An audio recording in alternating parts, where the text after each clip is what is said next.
For the Love of God by Damien Hirst sold for $100 million, a De Kooning for $300 million, a Da Vinci for a record $450 million.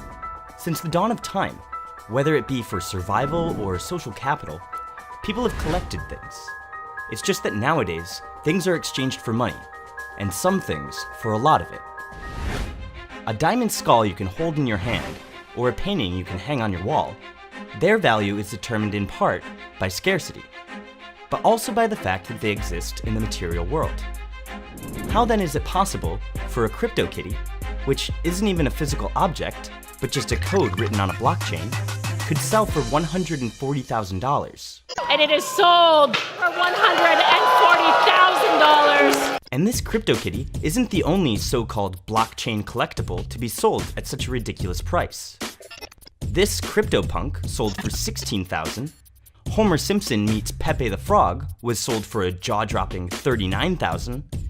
And with CryptoKitty's total sales bringing in $25 million, they are by far not the only game that's trying to turn code into gold. Everything in blockchain games costs real money. You have to make a decent investment to begin with. It's accessible to everyone. So what are blockchain games? And why do people invest so much time and money into them? Blockchain games are built using distributed ledger technology, and most of them, like CryptoKitties, are being built on the Ethereum blockchain. Objects that are written to blockchain has an objective history to them. It can't be faked. Like, for example, you have a gun in like blockchain version of CSGO, and somehow you manage to ask Arnold Schwarzenegger to play the game at your computer with your gun, and he shoots somebody, and this thing that Arnold Schwarzenegger played with your gun is written to blockchain on your gun, and this gun also automatically increases in value because it's a celebrity gun right now. Each CryptoKitty is what's called a non-fungible ERC-721 token.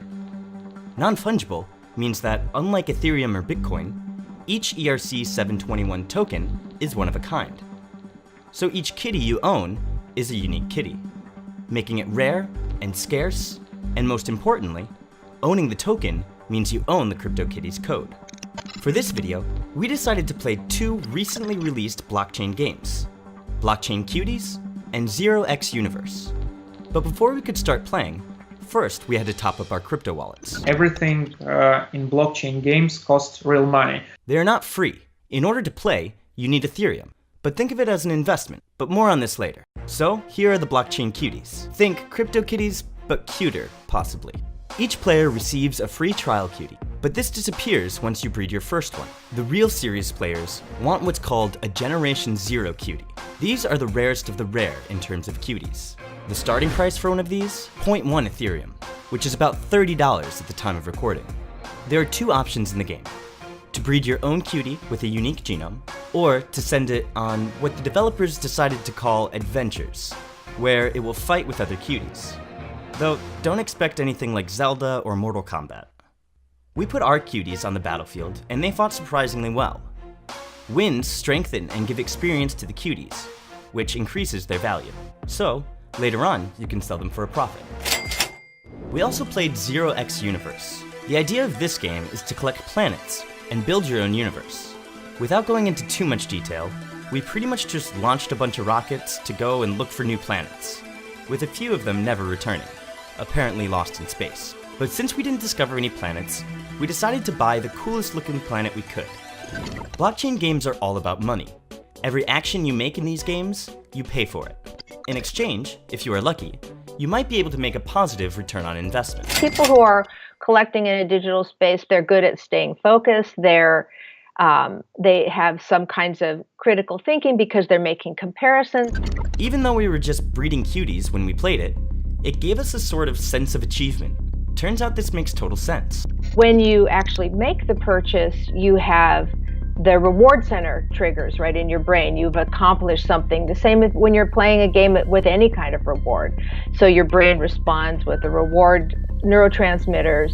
It feels good. So what drove players to these blockchain games in the first place? Blockchain games allow them to earn money. Average gamer is not like a gamer at all. It's more of a trader, usually a male of age 25-40. They can buy an asset, do something with it, and try to sell it for a higher price. I personally know a guy who made 40,000 euro by playing CryptoKitties in December. So if the average gamer is not actually a gamer, but really more of a trader, can we really call it a game?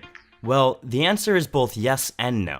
And the breeding aspect is really interesting to me because, trying to decode the genome, it does require you breeding constantly to kind of get more data points to figure out how the genome works. And that portion, that puzzle of the game is one of the most intriguing things in blockchain cuties to me. But what really makes these games popular is the fact that these blockchain cuties, or kitties, or planets, or whatever else, they are essentially a cryptocurrency, which you can buy, sell, or hold.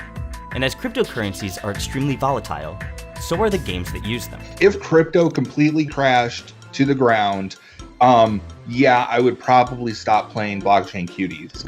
And that is what happened to blockchain games. Since the release of CryptoKitties in 2017, the number of daily users has dropped by 96%, from 14,000 to around 500 less than a year later.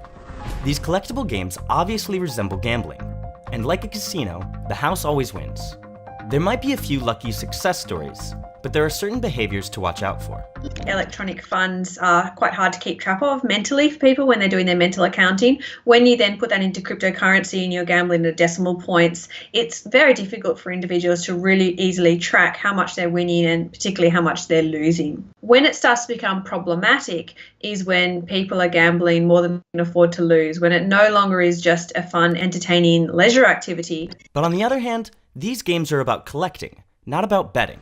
So what compels people to play? These objects are now a part of how they see themselves or a part of their identities. People collect because these objects have meaning to them, and by accumulating them, it also gives them a sense of competence or self-efficacy, and it gives them social capital. It gives them something to talk with other collectors about, to show that they're knowledgeable, that they have these assets. Although we were not constantly breeding like Risco, it was fun playing both Cuties and 0x Universe.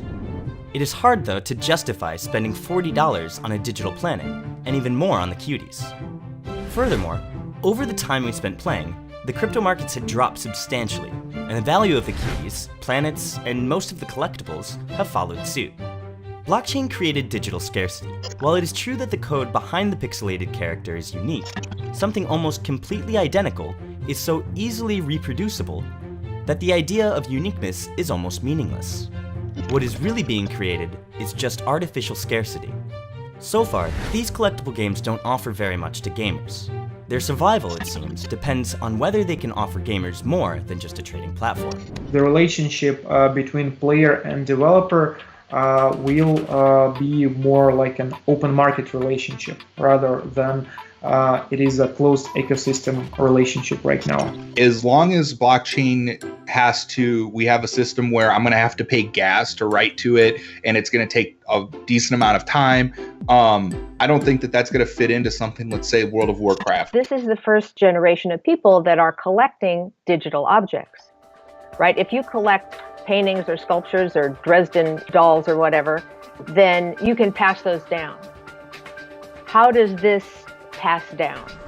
So whether or not the idea of blockchain games appeals to you, their existence raises some interesting questions about value, scarcity, gaming, and even ownership. Tell us your thoughts and your gaming experiences in the comment section below. Cointelegraph. Like, subscribe, and hodl.